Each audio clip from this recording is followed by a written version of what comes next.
Got a dopamine rush, got a major league crush when you're next to me. Got my heart upon my sleeve, can I hide the way I feel when you're next to me, girl? Got the kick in every move and I fall just like a fool for you, for you.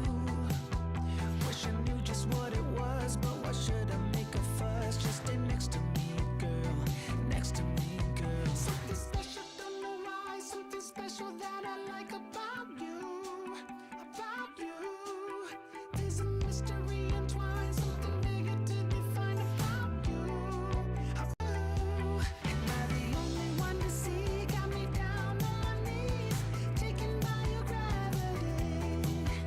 And I just know you got that something,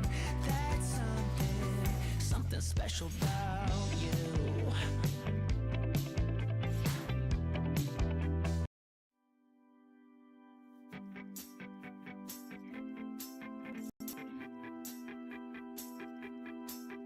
Got a dopamine rush, got a major league crush when you're next to me. Got my heart upon my sleeve, can I hide the way I feel when you're next to me, girl? Got the kick in every move and I fall just like a fool for you, for you. Wish I knew just what it was, but why should I make a fuss? Just stay next to me, girl, next to me, girl. Something special, don't know why, something special that I like about you, about you. There's a mystery entwined, something bigger to define about you, about you. Am I the only one to see? Got me down on my knees, taken by your gravity.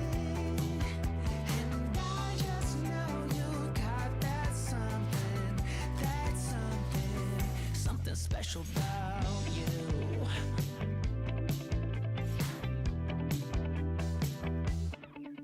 Got me under lock and key, but I don't wanna be free when I'm next to you. You're like honey to a bee, I go crazy for the sweet when I'm next to you, girl. Got the kick in every move and I fall just like a fool for you, for you. It might seem that I'm dumb, but it's you that's got me stunned. Stay next to me, girl, next to me, girl. Something special, don't know why, something special that I like about you, about you. There's a mystery entwined, something bigger to define about you, about you. Am I the only one to see? Got me down on my knees, taken by your gravity. And I just know you got that something, something special about you. You got it down, shake my ground, and I can't get enough, got me spellbound. And every day, in every way, I just know there's something about you.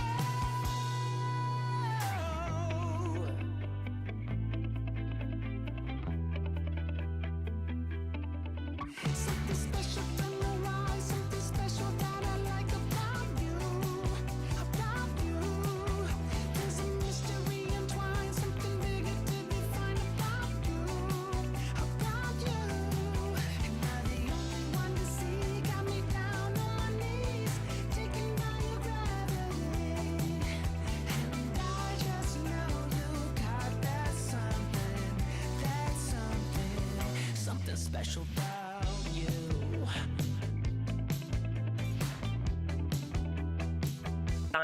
She is an incredible entrepreneur, and I'm just looking forward for everyone to hear more about human design. So while people are coming in, what I would love to know is who here has had a human design reading or has pulled their chart. And I would love to know, if you do know your type, what it is in the comments. So, and while we're getting started here, and because I'm in a new location today, I was not planning to be here, but I'm in Scottsdale, Arizona today.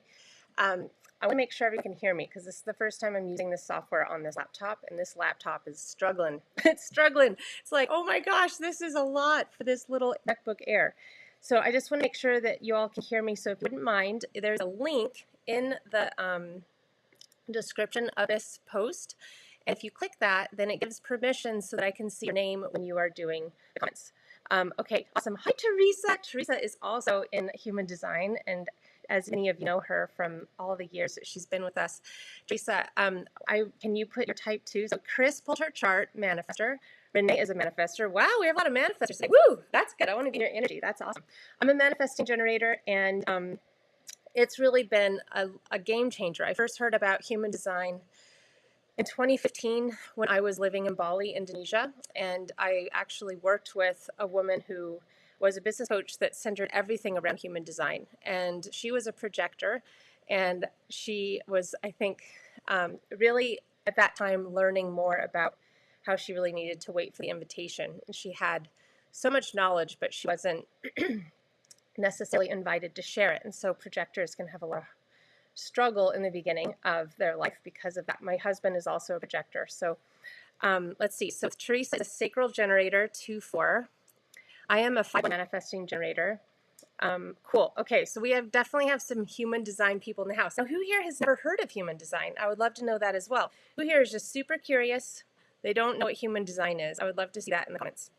Now, actually, Teresa has done some readings for some of our past Profit for Keeps participants, and it's just really amazing how so much information are in these charts, and it can really help you with navigating your purpose, navigating even your relationship with money, how you feel about money, how you're meant to relate with money. I am definitely sure, based on my chart, that I'm here to teach about sustainability and abundance and really trusting your intuition. And it's something that for a long time I really struggled with. I was really scared of running out of money. I was really scared that I was going to be homeless. And knowing that we are divinely supported, knowing that we are all surrounded by abundance and that we truly bring that in, is something that it took me a long time to really fully understand. Thank you, Kristen. I'm glad you can hear me. Okay, awesome. So without further ado, I'm going to bring Jess on, and I believe she is coming from Costa Rica. We'll see in a second.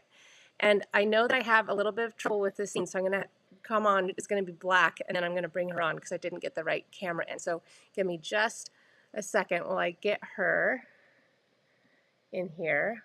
Whoops. Of course I did it wrong. Hi, Jess. Now you're there by yourself. And now we need to Hi. switch each other around. Hold on just a second. I think this is going to work now. Woo! Okay, I did it. Hi, Jess. How are you? Good. I don't know if this is right. I feel like I'm watching myself on a time delay. You're what? Oh, I said I feel like I can see my face. It's a time delay. Yeah, it may be something to do with our internet. I'm not really sure because it seems like there's a bit of a delay for sure. Okay. We'll just so have to people go can with hear it. me. Okay. Okay, so Jess, tell us a little bit about yourself. Yes. So I have started learning about human design, I would say about 4 or 5 years ago now. And I come with a background. When I was 5, I decided I wanted to be a teacher. So I've always worked in public education with young children. And I've been doing that up until last year. I decided to take a sabbatical and focus more on my business. And yeah, so that's what I've been up to recently. And I've also been a bit of a nomad this year. So I've been traveling around to different places. And because one of the things that came up for me was I was living in Boston for a really long time. And I've been exploring like if there's somewhere else I want to live. What are the top 3 places you're thinking of? I'm still unsure. I'm not sure yet. I'm still kind of open. I just got back from Costa Rica and I'm going to Austin, Texas next. Yes, I know, in July when it will be very hot. It will be, but it won't be as hot as Scottsdale right now. I can tell you that. Awesome. Well, who here has been to Costa Rica, and who here is in a transition where they're looking for what's next? I think many of us are in that position right now. I think astrologically it's very common for us right now in the last few months to be feeling this sense of pivoting. I would love to hear in the comments. Okay, so Jess, I'm just so grateful that you're here. And I'd love for you to just share, what would you say is one of the most beneficial things of understanding your human design chart for business? I would say one of the most beneficial things is understanding the way that you make decisions. When you understand the way that you make decisions, it just makes everything so much easier. So, like the friend I was just traveling with, she's also an entrepreneur. And I have sacral authority, which means I make decisions very quickly. And she has emotional authority, which means she needs to wait for clarity. So the way we make like decisions in our business are at different speeds. So that can be really helpful. That's super helpful. Who here knows if they're a sacral or an emotional authority? I personally am an emotional authority. My husband is an emotional authority. So it took us almost 15 years to officially sign the pay. Oh, I'm not hearing you now, Jess. Let's see. Um, I'm wondering, does everyone else have a delay? Because this is, I feel like I've lost Jess maybe. Can you hear me? I can hear you now, yes. Okay. Okay. And your internet is good on your end, Jess? Yes. Mm-hmm. Okay. All right. Well, I'm not sure what's going on here, but we'll just continue to go with it the best we can. So, all right. So we have some sacrals. So thank you so much, you guys, for your patience. I know that there's definitely delay and it's choppy. I can hear it on this side as well. Okay, so Chris says, I'm in a transition like Jessica, searching for a new place to relocate to. This is my mantra. Let the place tell you where it wants to go. So true. That's a great one. Okay, so we definitely have some sacrals. We have, it looks like it's just a picture, not the voice. So I think, Jess, as long as we can just keep talking, it should be fine. There's just a delay, I think, in your video. Okay, so yes, I agree with that. And what I've been interested to learn though is that my sacral center is defined and my gates are completely closed in that 37 50, I don't remember. I can't remember the gates right now. But I was told that actually, even though I'm an emotional authority, I have full sacral authority. So then I don't actually need to wait to see how I feel. And I'm just curious what your thoughts are on that, because it's been a little confusing, I have to say. Learning I was emotional and then finding out that actually I had this very strong sacral response. I love this question. Have you heard of like parts work, like internal family systems? Yes. Mm-hmm. Okay, so if anyone's from parts work, like I liked, there's some of the centers in the human design chart that have kind of like a different vibe and a different voice. And so, Amber, you're describing that you have, as a manifesting generator, you have a different role. So you have this part of you that moves very quickly. And when you, I don't know, see something and you're like, ooh, I want to do that next in my business. So there's that part of you that's responding very quickly, but then there's this other part of you that has this emotional wave. So, say, for example, it's a non business example, but somebody calls you up and they're like, let's go on a trip to Europe. And you're like, oh my gosh, let's go. And you were just like in a really good mood that day. Maybe something just really great happened in your business. And so you said yes. And then 2 days later, you're like, I don't even really like hanging out with that friend very much. Like, why did I say I wanted to go on vacation with them? So it's like the idea that when you say yes from a place of a high emotion or a low emotion, it's not your truth. So the way that they work together is that sacral part of you that's responding quickly, you're kind of like, ooh, that's interesting that I'm getting this kind of hit that I want to do this next in my business. Let me sleep on it for a couple days and see if it still feels true in a couple days. So it's not that you don't have a gut response or that you can't listen to it, but it's more like allowing them to work together and like befriend each other. So I like to call your emotional authority is like actress, and then your sacral is like the supporting actress in your design. Interesting. All right. Well, thank you. That's really helpful. Um, so based on, actually, I want to ask you this one question.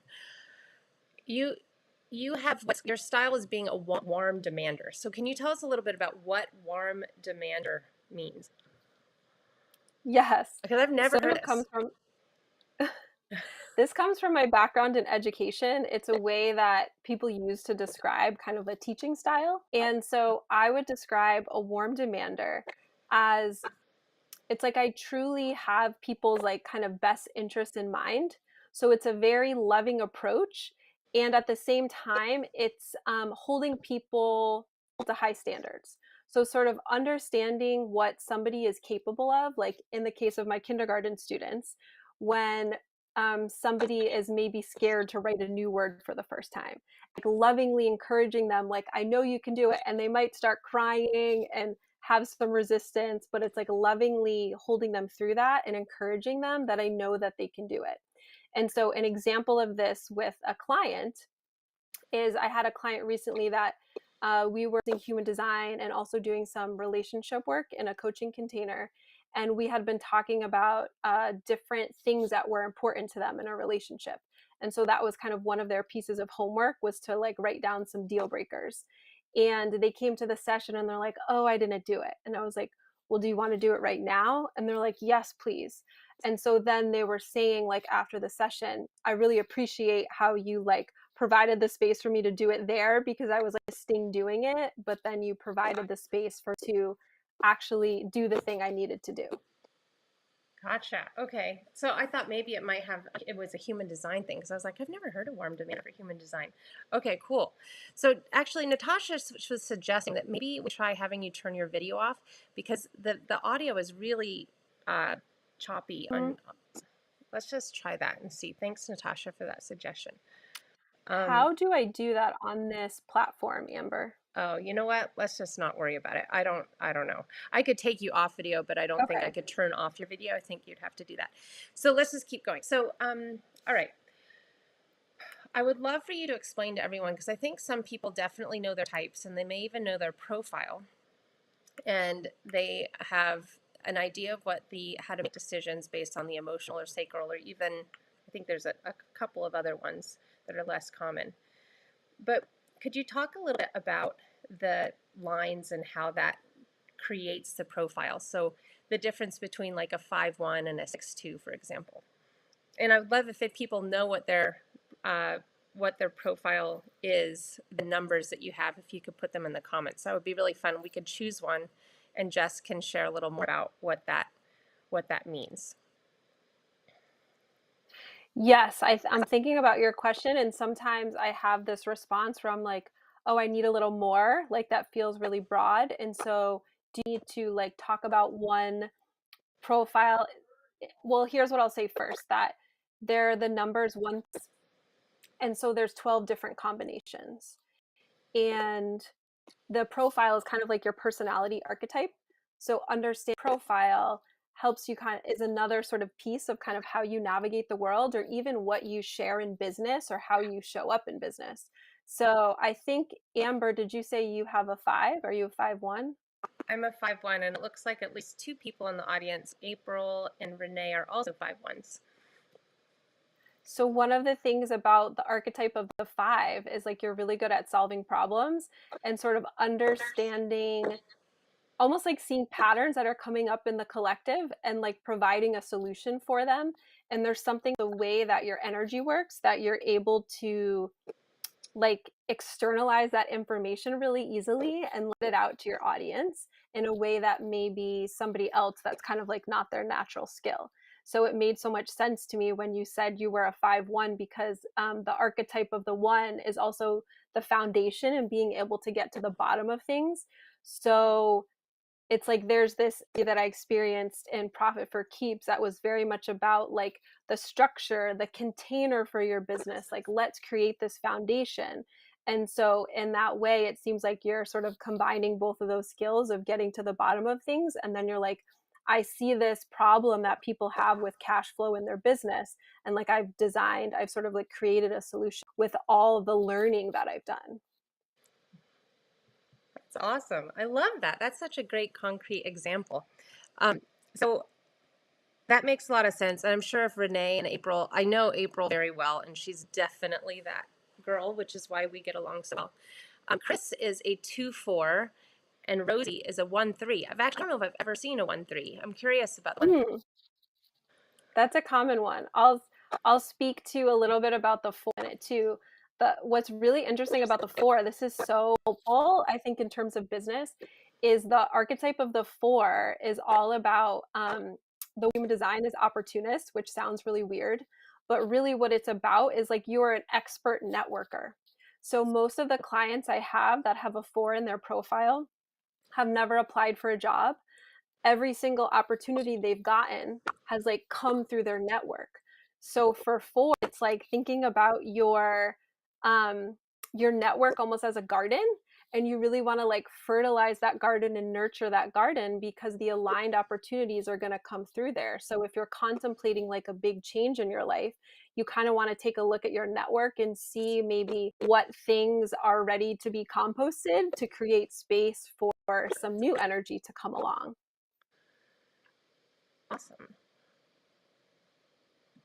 That's really interesting. Chris, how does that resonate with you? I'm curious. And then what about the 1-3?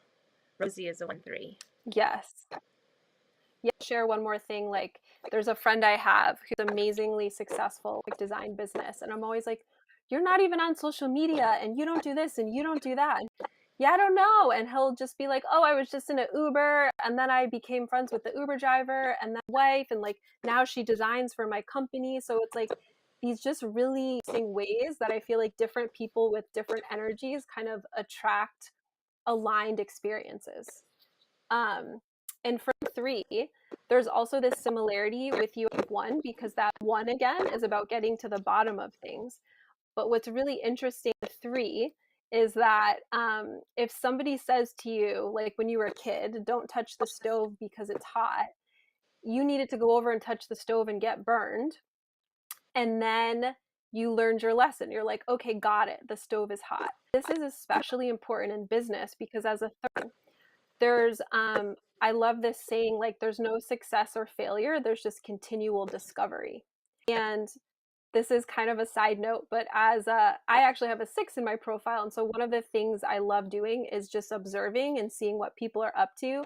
And I'm currently obsessed. I don't know if anyone watches the Magnolia Network, but one of the shows on there is called Florette, this flower farmer who created this farm. And watching her story is so fascinating to me because she talks so much about feeling so many times like she was going to throw in the towel, she was going to fail.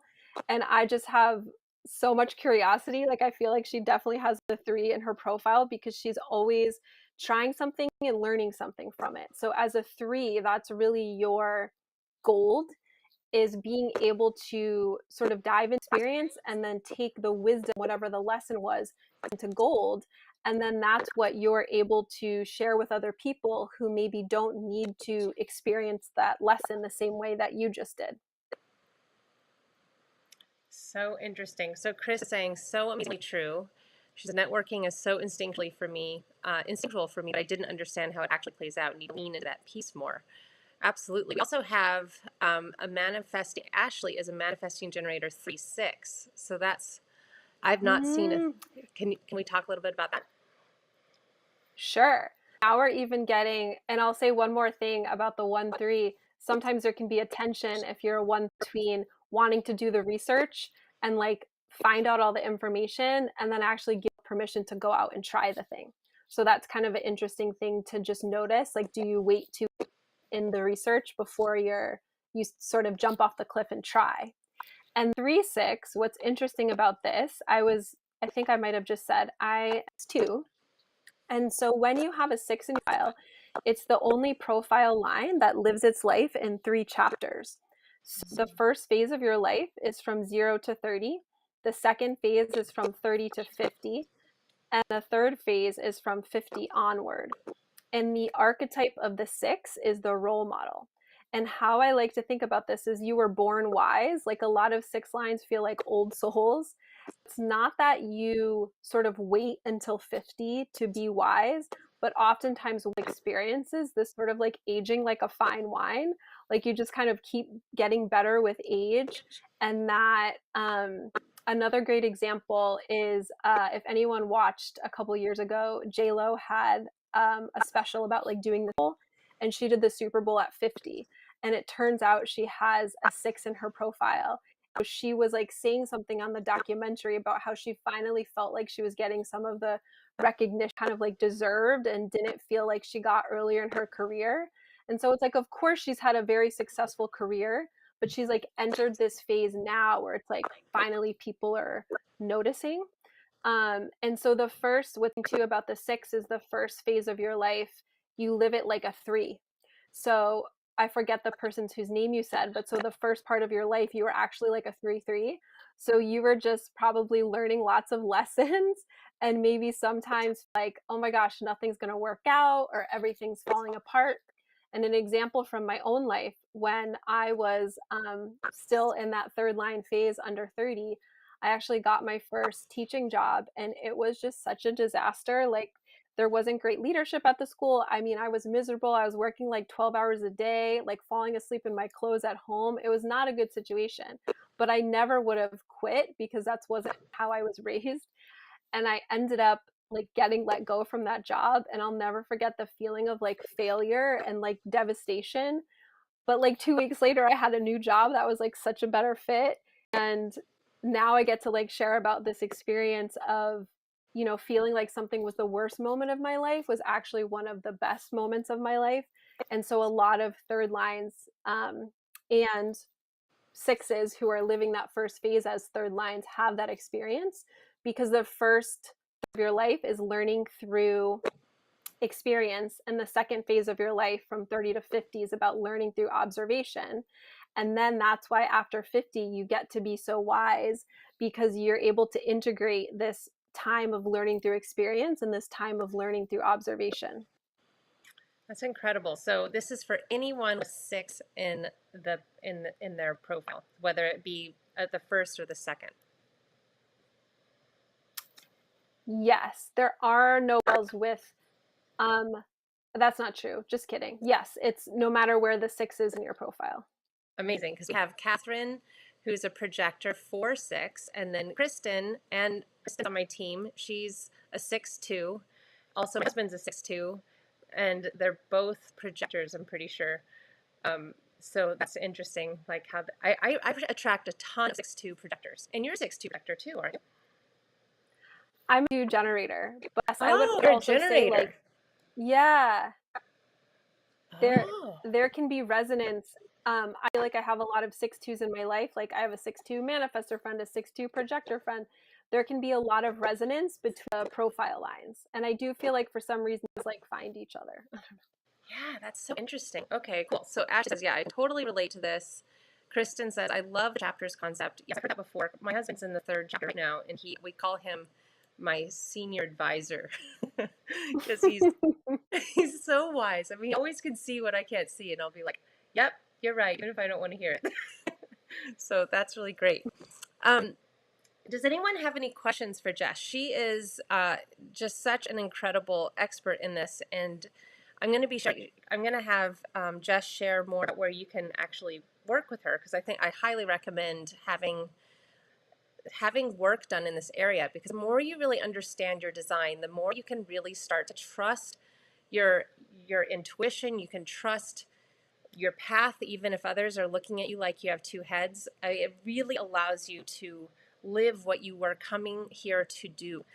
And the more that we can be in alignment with that, the more I truly believe we can live profit for joy, which is why we came here, to enjoy, to build relationships, to have this beautiful experience of just flow and enjoyment. And part of that is when you're on your path, on your purpose, you get into that state of flow and time starts to become less and less of a thing. And you start to really get into a groove and it can feel so expansive and things just fall into place. So let's see here. Oh, Chris, I don't know why I thought Kristen was a projector. All right, so Kristen is also a generator. So you guys are both 6-2 generators.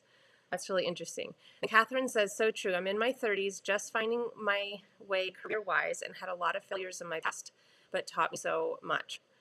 Awesome. Okay. So I'm curious. I have one question when it comes to money. The root center, which is the bottom square, for those of you looking Mm. at your chart, is either colored in or it's not. If it's colored in, it's defined. If it's not colored in, then it's undefined. And this is definitely the most of all the centers, the one related to money and security and feeling safe. And so I'm curious, Jess, if you have any advice for people that have both, either have defined, undefined root centers when it comes to healing their relationship with money, feeling more compassionate about themselves when it comes to money. This is an interesting and funny question because I really open root center. You have an open root So I center? have, Is yeah, that mine is like, so you can have a center, like you said, that's kind of colored in or that's white. And sometimes too, when you have a center that's white, you have these activations coming off of it. I have nothing. It's just nothing. And so it's an interesting question. I haven't contemplated too much. I mean, I guess in a way I have. And I think for me, I'm also a Gemini. And so I just have a lot of airy energy. And so I can be very ungrounded sometimes. And I think what I've learned in my experience is maybe not just related to money, but like what are the things in my daily life that can like help create that sense of grounding so that when you're going through a transition or just in your day-to-day life, you have these things that personally for you kind of like help keep you sort of connected to the earth. So this is a really basic thing, but like walking in the sand is that I find like so helpful, or like being outside in nature. And specifically as it relates to money, I think this is where an experience with Profit for Keeps and YNAB, like having a structure that I don't have to like figure out the structure, but that I can use as a resource, I think really helpful. Maybe in I'd be curious, I wonder if some people with a defined route experience it differently, but it's definitely been really helpful. I feel like undefined route to have this like container that I know how to use. And then I feel like it also frees up kind of my mental energy. Yeah, I'd love to know if anyone here is a defined root center. I'm personally undefined in the root center. My husband is defined. And let's see. So I know for sure, I mean, I created this so that I could not freak out. It was my grounding for sure. Okay. I'll say too, the roots are connected to time, like the feeling of stress and running out of time. So there can be this feeling like I just need to cross off of my to-do list and then I'll be free of the pressure. But Mm, sort of the joke is that there's always one more thing to do.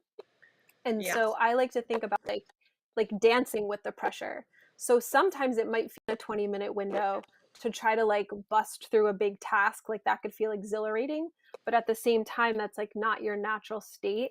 So when you can kind of remind that almost like time is a construct and there's plenty of time. So I feel like this could play out with money of feeling like, oh, I'm this many years old and I am never going to have the amount of money I want to have. So it's like you can create stories of like you're running out of time. That's so interesting. So Teresa has a defined route, and she's very familiar with Profit for Keeps. So I'm curious, Teresa, if how you relate to it based on what Jess had shared with her root center being undefined. Um, okay, so I could talk to you all day, Jess, because there's so many things we could talk about. Literally, you can take your one chart and spend years analyzing the one chart. Um, but I'd love to just know, in terms of individuals who are really curious more about human design, one, what would you recommend they do to really start to understand how, because you mentioned making decisions is a good one to really understand that. Are there any other things based on human design that you would suggest that they hone in on first? Yes, I also think understanding your energy type, because each energy type, there's 5 different types, and each energy type has a strategy, and a strategy is kind of like how you move through. So as a generator, my strategy is to respond. And what's been really interesting about this journey for me about responding is it's like letting go of trying to like figure out this mental plan and instead kind of trusting life and trusting that life is going to give you options to respond to.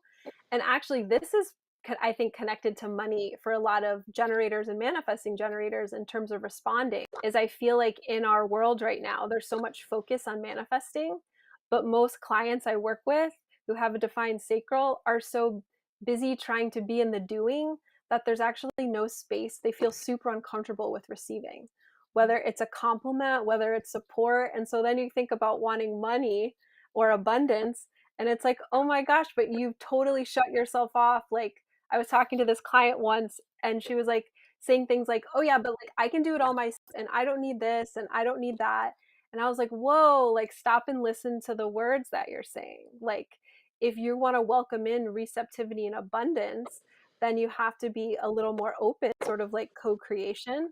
So I feel like I'm going on a tangent here, but yeah, but so that's what I was talking about, is the responding and being open to receiving, because ultimately in terms of manifesting generators, responding means being open to life and like letting go of the have.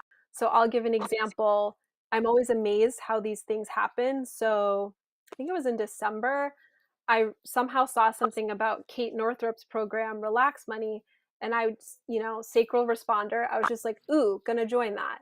And then I was program and I heard Amber speak, and I was like, I don't even really understand what this is, but there was like some kind of special, and I was like watching it on a train, and I was just like, okay, I'm just gonna join. It just feels like the right thing to do.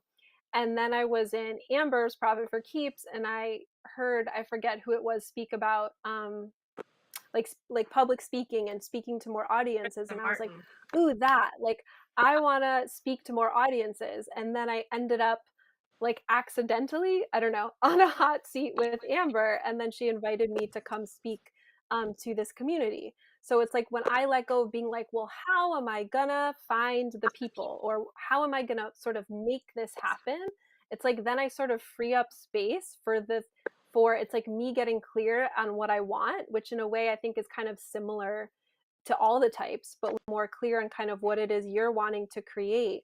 Then you kind of allow those experiences to come to you. I love this. I love how you applied just such a concrete example to really what it looks like to live in your design and to live in the way that you do show up. So I also have a strategy to respond. I'm sure many people here do as well. And I think it's really beautiful to relate to how, in order for us, that really means is being open to what is there in front of you and being able to receive it. And you're absolutely right. I think a lot of people have trouble receiving. They want to give. But in order for us to give, we must have space for it to go. In order for it to have space to go, for it to go, we need to have someone willing to receive. And that requires us to also, in turn, be willing to receive so that others can experience that beautiful experience of giving. And I really love that. And I love how all these chain of events, you're just following that natural response, and that's allowing you to see how your business is growing. That's so beautiful. Um, so let's see here. Seeing if there's any other questions. Does anyone else have any other questions for Jess? Teresa says, PFK has always been such a natural fit for me. It made sense from the get-go. And she does have the defined route, so it's beautiful that it still was helpful for her.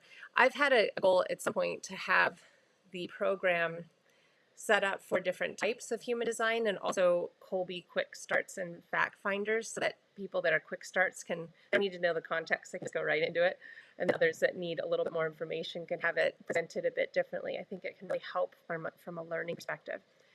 Well, Jess, actually, I wanted to ask you one final question, which is, from your perspective as a 6'2", what is currently fascinating to you? Mm. I would say one of the things that's most fascinating is I feel like so many people I see on social media are just out in the world, whether it's our clients. Um, a lot of us, and myself in this, because I can get caught up in this too, but are sort of living in a like all or nothing sort of black and white world where it's either like this way, maybe I'm looking for is binary, like sort of living in this binary of it has to be this way or this way. And I love to just be the person that's like, well, this third option, or let's like create the option that would be most appealing to you. So whether this a lot of times it could be clients who maybe want to leave and start a business, and they're like, well, I either have to, stay in the job or start the business, or sort of seeing things in these just black and white ways. And it's like finding where's the where's all the gray and all the nuance, because I think that's where kind of all the really juicy things happen. That's so true. It is. And so, Jess, I'm just so grateful that you were able to spend time with us today. And you do readings for others, and I know that you also do private coaching as well. So, can you share a little bit more with everyone where they could find you and where they could learn more about perhaps having a session or booking some coaching, a coaching package with you? Yes, I would say the options are endless in terms of like you could have a human design focused on you show up in your business. I just had a session last night with two clients. It was a partnership session. So this can also be applicable relationship because it was a generator projector relationship. So how they made decisions differently, how they showed up for each other. I also sometimes do readings for like parent and children and how they like navigate that dynamic. Also individual sessions, like just if you want more after today. And in terms of a coaching package, some of the clients I work, we sort of start with learning more about human design. And let's say you're somebody that's a generator, for example, and you're wanting to trust, like you're wanting to tune in more to your yeses and nos, because often this is a really common place where people get stuck, is they're like, I don't even know what a yes or no feels like in my body. So then that's like a great exploration for a coaching container, because we can start to explore connecting more to your body, maybe what's getting in the way, maybe you're having a hard time feeling like you're going to disappoint other people. So we can explore that. So that's a little bit about how sort of this foundation and tool of human design then sort of leads into working in a more long-term coaching container to support you with some of the changes you're wanting to make in your life. That's awesome. And so, can people go to Jess, just what is right underneath your name there to Oh, book yes. a session? Yes. JessDellaCalce.com. And yes, and I also do sessions like if you have a business and you have a small, well, it could be a small team or a big team. I also do sessions with teams on how to help your business be more successful. So that's another option too. Well, wonderful. Well, is there any last things that you want to share with everyone before we jump off? Hmm.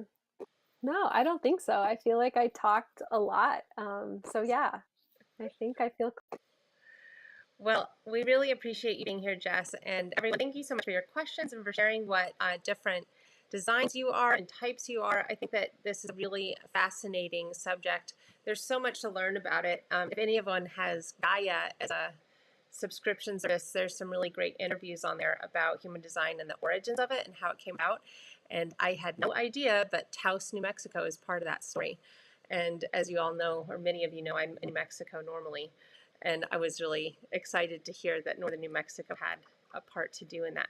So, Jess, thank you again for being here. It was so good to have you. And everyone, I hope you have a wonderful, wonderful rest of your day. And we will see you here next week. All right. Bye, everybody.